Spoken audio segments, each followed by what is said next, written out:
I realized this week that there are some things that are easy and some things that are hard. Okay? Yeah, right. But let me tell you what I'm talking about. Is that it's easy to feel the love and the presence of God sometimes. Sometimes it's just so easy to feel the love and the presence of God. Like it's easy to feel God's presence and to feel God's love and to trust God when you get a raise, right? But it's tough when you get fired from your job. It's hard. It's easy to feel the love and presence of God on your wedding day. But man, it's tough to feel the love and presence of God when your spouse walks out on you and says, I don't want to be married to you anymore.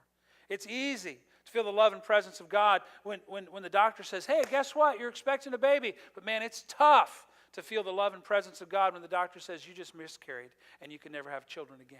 It's hard to feel the love and presence of God. It's easy when you're healthy. When you're healthy and you have the world by the tail, everything's going your way. Life is great. It's easy to feel the love and the presence of God. But man, when the doctor tells you that you have cancer or you have a disease and nothing's right in your life, it is hard. It is difficult to feel the presence of God and to love God and to trust God. That's where I want to begin this next part of this, wrestling with this big question, the reality of real life, because real life happens for all of us. And some of you might be in the middle of it. See, loving and trusting God is tough when tragedy happens, when hurtful things happen. And most of us sitting in this room today, we know that. We know that.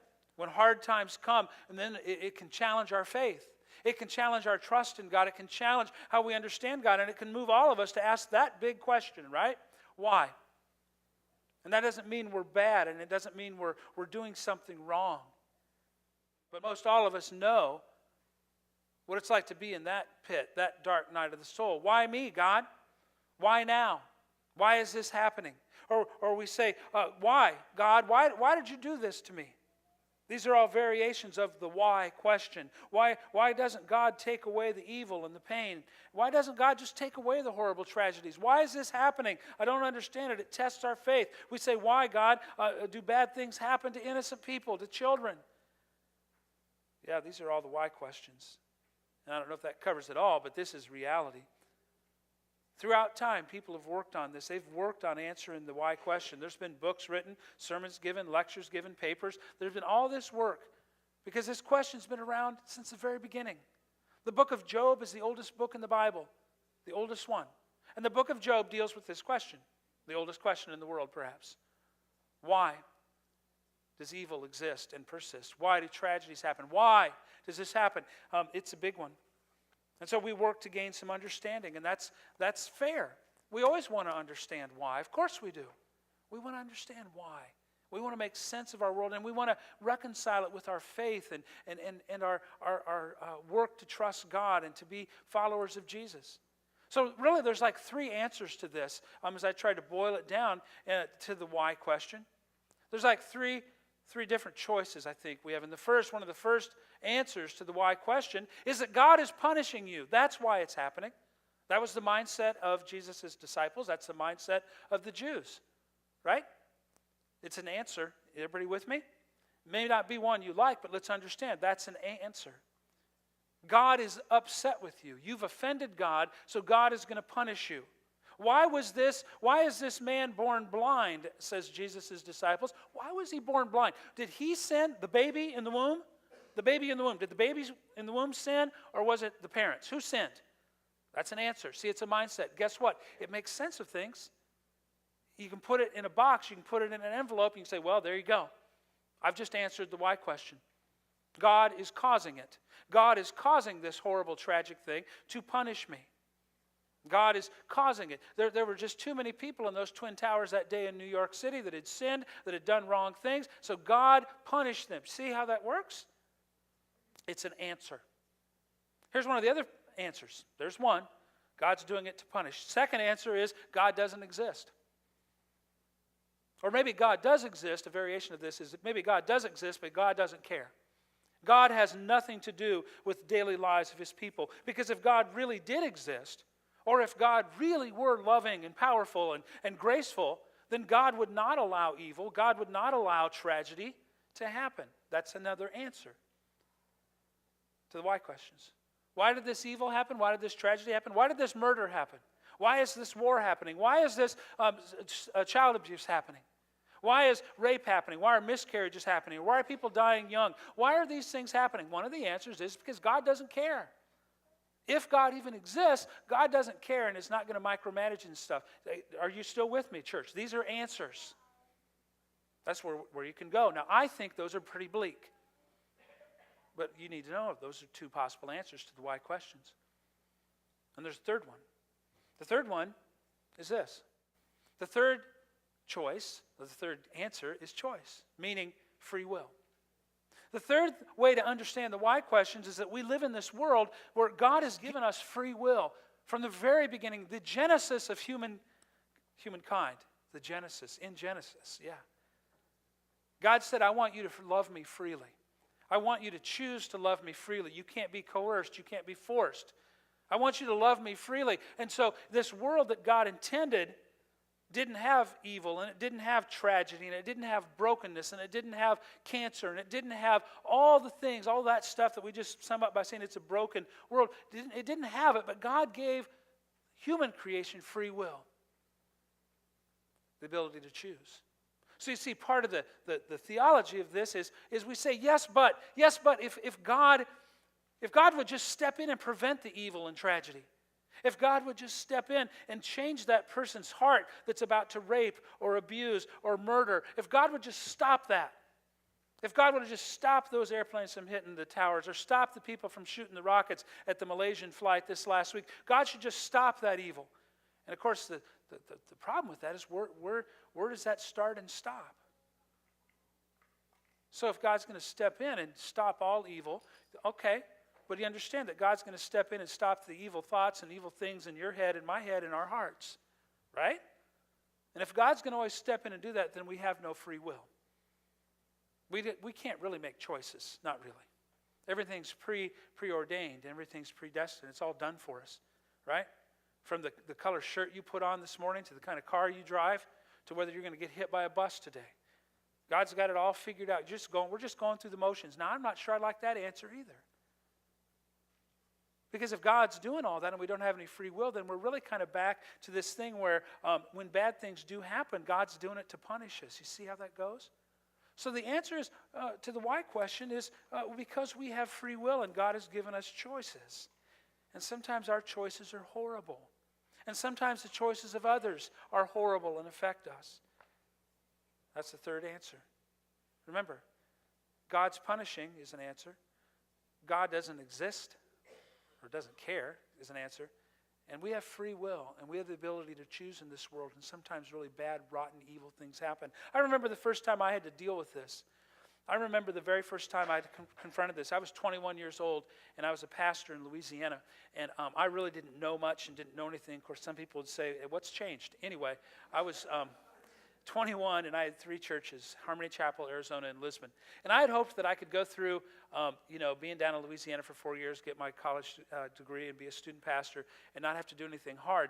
And the first time I had to deal with these questions was when I was sitting with a mom and a dad, parents whose 14-year-old son had just been accidentally shot and killed by his best friend. And so I sat with these parents, and their son, Morgan, was his name. And the parents asked me the why questions, and I didn't want them to ask me the questions, but they did. They said, Brother Tom, why? Why did God do this? Why? Why is this happening? Why did God take our son?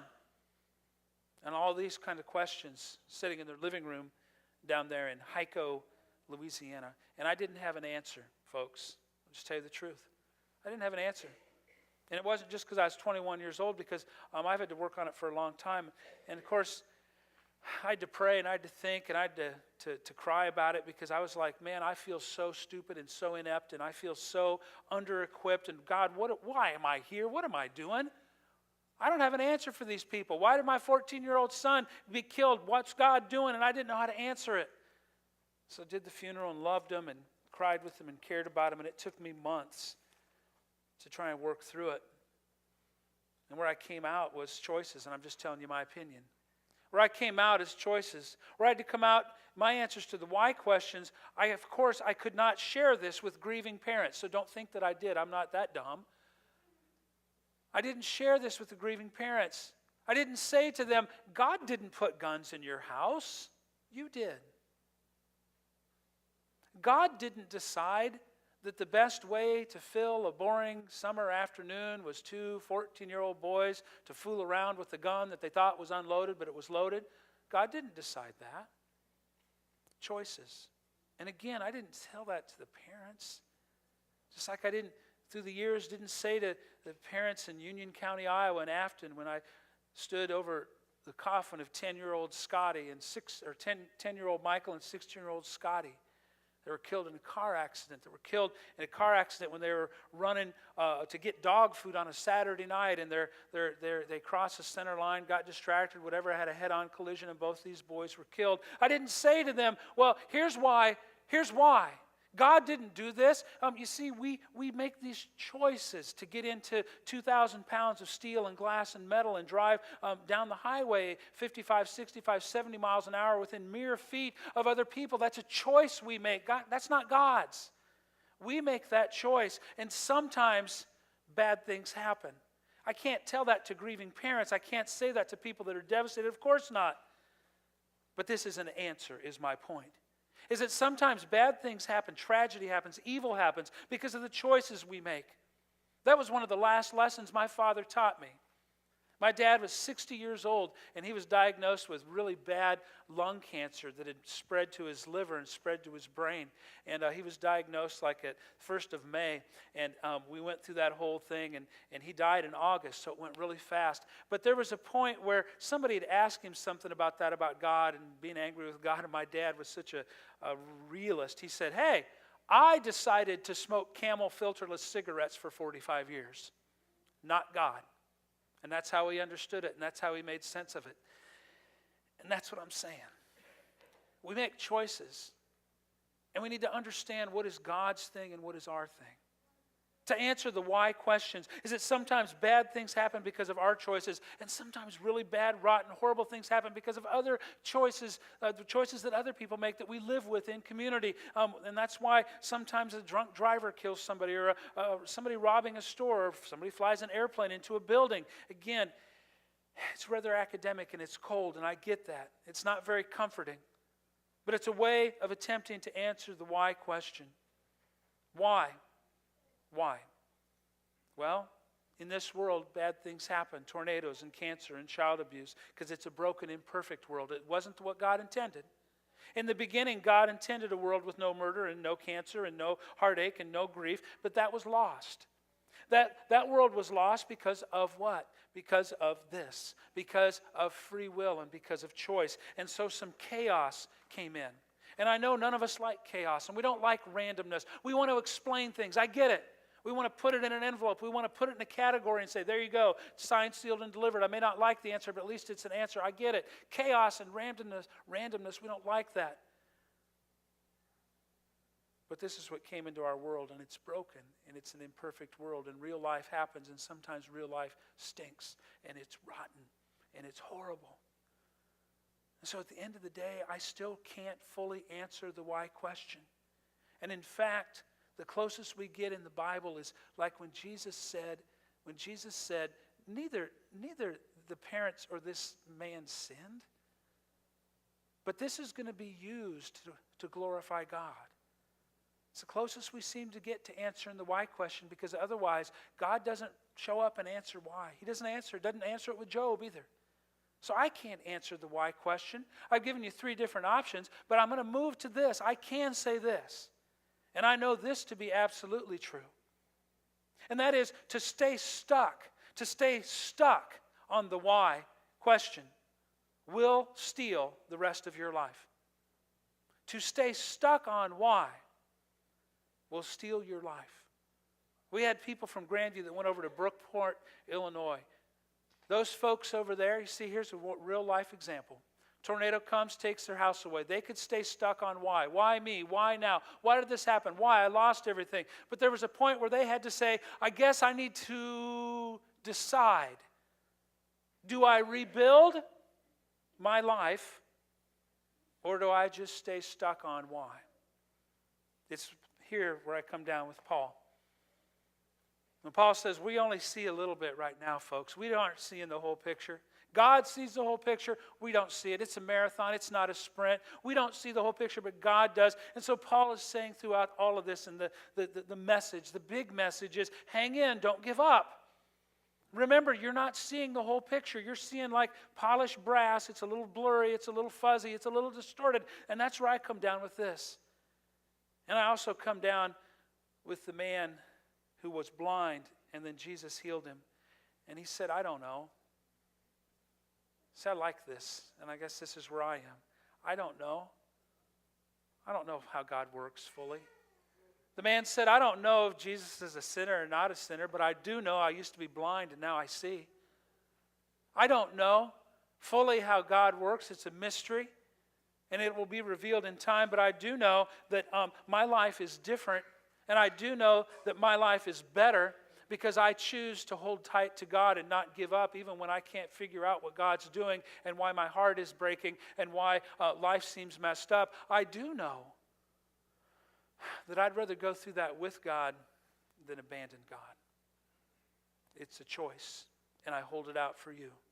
When bad things happen, when tragic things happen, it's a choice. Stay stuck on why, or move on to what will I do now? I'm going to end with this video because this video inspired me. And this video to me this video illustrates what I'm talking about. That we can stay stuck on why and trying to figure it out, or we can move on. Let's watch this. I'm Jake Olson. I'm 13 and I lost my eyesight to cancer. I lost my vision to a cancer called retinoblastoma. It's tumors, cancer in the retinas, and when the doctors found it, they found it late, so they almost immediately had to take out my left eye, but were able to save my right eye with different treatments like chemotherapy, laser treatments, and basically my whole life I dealt with the cancer coming back 8 times. And finally, when the cancer came back, September 2009, the doctors told me I was gonna have to become blind. And when I heard that, I was scared. I almost lost hope, and it was a big challenge. I'm not gonna lie, it's hard, but I really just go and cling on to God, but also my surrounding family and friends, and they've really helped me as well, just giving me hope and courage. And I just like to talk to them and have them give me advice and support. One of my favorite verses is Jeremiah 29:11. It's for I know the plans I have for you, declares the Lord. Plans to prosper you, not to harm you, but to give you hope in the future. And I really kept that close to my heart, just knowing, hey, it's a circumstance and God's gonna get me through this, and He's gonna get me through this just with a plan that's gonna prosper me. The day that I found out that I was gonna have to go blind, when the doctors told me, I would have never thought a couple months later I'd be out giving inspirational speaking and helping others go through adversity and giving them hope and courage. When I first became blind, I decided that I was still gonna be the normal kid I am. I was still gonna have a sense of humor. I was still gonna do normal things, like play football, golf, pick up the guitar, and just hang out with friends normally. And that was a big thing for me to do, just to still lead a normal life. One time I was in the hospital when I was 9. I was sitting there and I saw 2 people next to me, a mom and a son, and I remember them just really looking down and crying, and I started sharing a little bit about my story and more importantly about my faith. And when the son went in surgery and he came back out, the mom came up to my mom and she said, hey, your son really inspired me, and he got me praying again, and he just had me get hope again. Even though I've lost my eyes, I've not lost the vision for my life. I continue to set goals for myself so I can go out and strive and pursue them. One of those goals is to become the first blind golfer in the PGA. I go out and practice, and I strive for that goal. At an early age, I found out that life was going to give a lot of adversity. And the only true way to get through adversity is to have God on your side. You can learn more about my story by going to my website, outofsightfaith.com. Choices, right? When this young man said, I may have lost my eyes, but I didn't lose my vision for life. Isn't that powerful? Like, I cried because I didn't have any shoes. And then I met somebody that didn't have any feet. Realized maybe not quite as bad as I thought. Choice. So what I send you out with today is wrestle with this. But hard times come. Jesus said they would. He didn't lie. When hard times come, you have a choice. What's your next move? What are you going to do with it? Stay close to God. Hang in. Ride the storm out with God. Or fold the cards, walk away. Hate God, be angry with God. It's our choice. I invite us to be in prayer about that. Lord, I know that there's some people that are here today, right now, that are struggling with some big things, that are struggling with heartache, struggling with disappointment. There's some people that may be struggling and asking the why questions. Why me? Why now? Why is this happening? Lord, I pray for your mercy and your grace and for your presence. Whether we're up, whether we're down, whether we're in the midst of a dark night of the soul asking why, or whether we're on top of the world, Lord, I pray for your mercy. And I pray for your grace, and I pray for your presence with all of us. Increase our faith to trust you, no matter what. I pray.